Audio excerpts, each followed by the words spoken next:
Bismillahirrahmanirrahim. Assalamualaikum warahmatullahi wabarakatuh.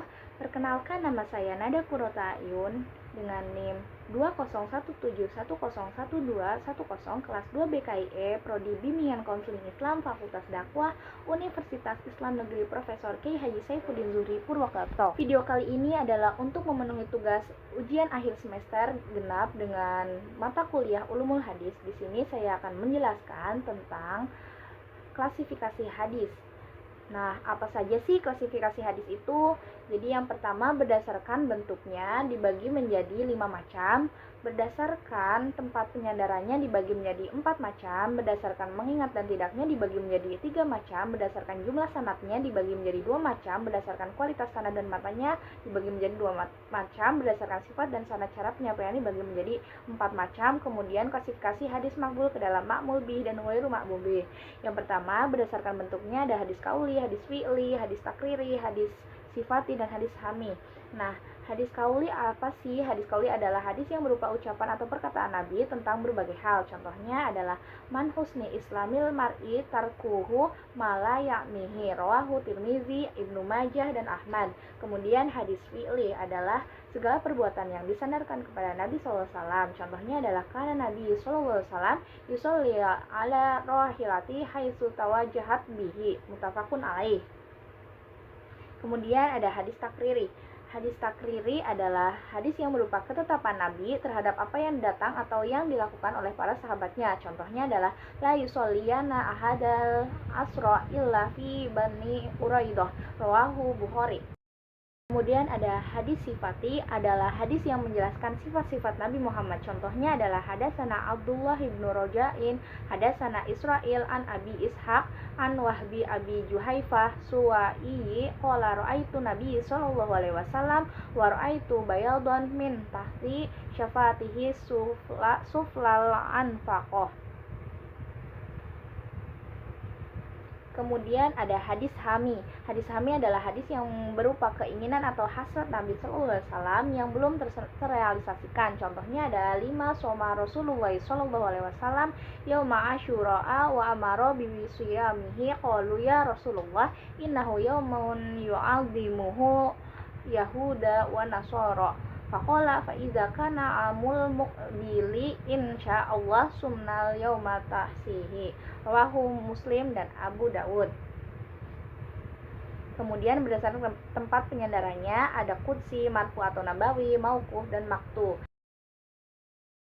Hadis qudsi adalah sesuatu yang diberitakan Allah kepada Nabi selain Al-Quran yang redaksinya disusun oleh Nabi sendiri. Contohnya adalah an Abi Hurairah radhiyallahu anhu qala Rasulullah sallallahu alaihi wasallam lamma qadallahu al-khalqa kataba fi kitabihi ala nafsihi fahuwa maudu'u indadu inna rahmati taglibu ghadabi, rawahu Muslim wa kadzalik Bukhari wa Nasa'i wa Ibnu Majah. Kemudian hadis marfu adalah hadis yang khusus disandarkan kepada Nabi berupa perkataan, perbuatan, atau takrir beliau, baik yang menyandarkannya sahabat atau tabi'in dan yang lain, baik sanad itu tersambung ataupun terputus. Contohnya adalah an Ibnu Umar radhiyallahu anhu qala inna Rasulullah sallallahu alaihi wasallam salatul jamaah afdalu min salatul fazi bisab'in wa ishrina darajah, rawahu Bukhari wa Muslim.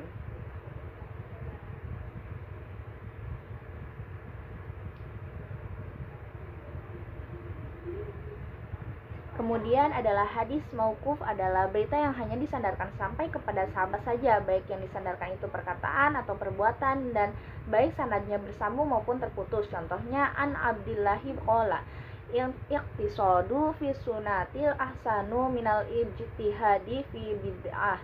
Yang kedua hadis maktu, yaitu perkataan atau perbuatan yang berasal dari seorang tabi'in serta dimauqufkan padanya baik sanadnya bersambung maupun tidak. Berikut adalah contohnya dari hadis maktu.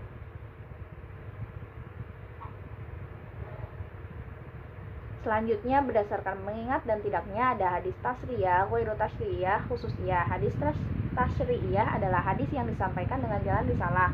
Kategori yang termasuk ke dalam hadis ini adalah ilmu tentang hari akhirat dan keajaiban-keajaiban yang tidak dapat tercapai oleh manusia, aturan syariat, batasan-batasan ibadah, dan masalah-masalah ifrodat, kemudian kebijakan-kebijakan praktis, dan kemaslahatan mutlak yang Nabi tidak menetapkannya untuk waktu tertentu dan tidak pula menentukan batasannya. Kemudian hadis ghairu tasyri'iyah adalah hadis yang tidak termasuk dalam jalan penyampaian risalah.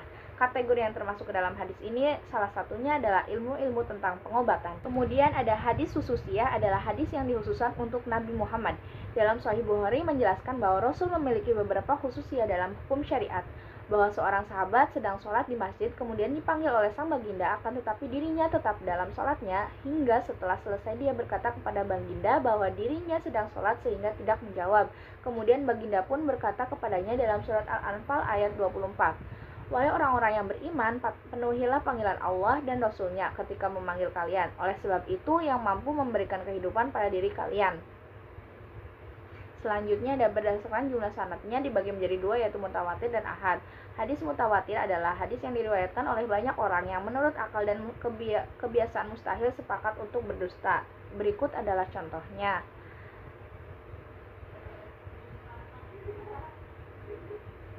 Kemudian ada hadis ahad, adalah hadis yang tidak mencapai derajat mutawatir.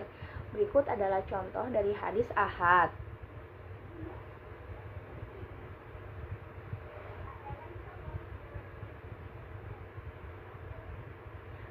Kemudian berdasarkan kualitas sanad, contohnya ada hadis makbul, yaitu hadis yang diambil, yang diterima, atau yang dibenarkan.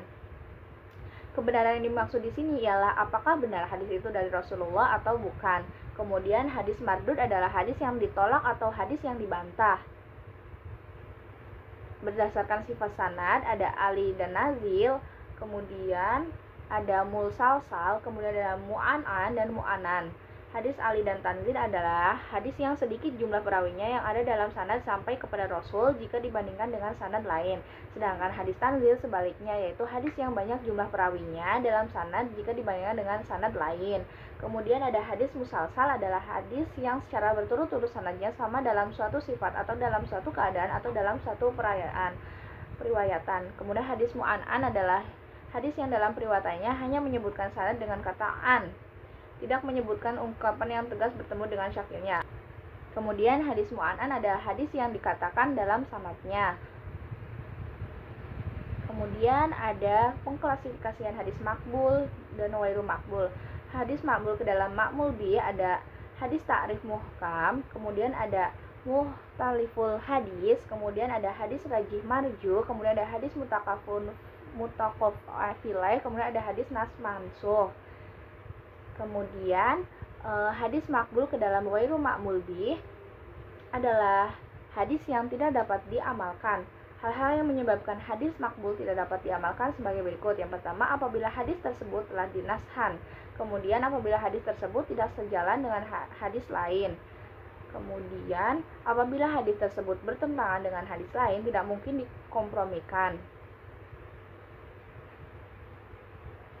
Kemudian ada hadis makbul ke dalam ghairu makmul bih, hadis mustasyabih, hadis mutafaqun filaih, hadis marju, dan hadis mansuh. Terima kasih sudah menonton video saya, semoga bermanfaat. Mohon maaf apabila banyak kekurangan. Kata-kata dari saya adalah bersemangatlah atas hal-hal yang bermanfaat bagimu, minta tolonglah pada Allah, jangan engkau lemah. Sekian dari saya, wassalamualaikum warahmatullahi wabarakatuh.